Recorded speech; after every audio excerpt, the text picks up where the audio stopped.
good morning po mga kainday. Welcome to my mini vlog. Ayan. Meron po kaming blessing. 5 kilos po itong manok na to. Kasi birthday po ni pamangkin. Kaya ayan.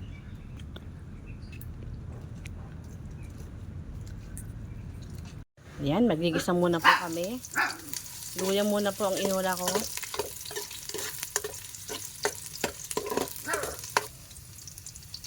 Ayan, ayan. Lagay ko na po ang sibuyas.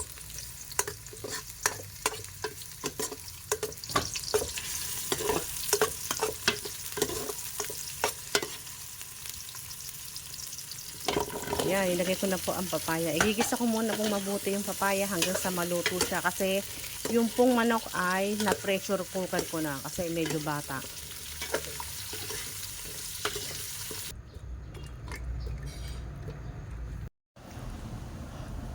Then, ayan po yung aking manok na pressure cooker ko na siya with tanglad.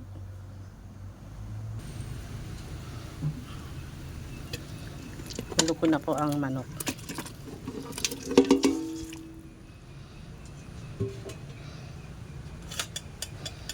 Dami.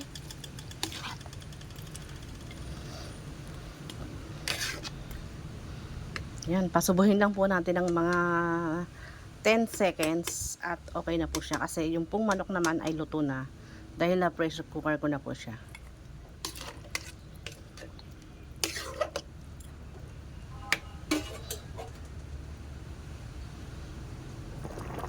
Then ayan, luto na po ang aking tinolang manok. Like and share. Follow me for more videos. Yan lang po muna for video for today. Thanks for watching.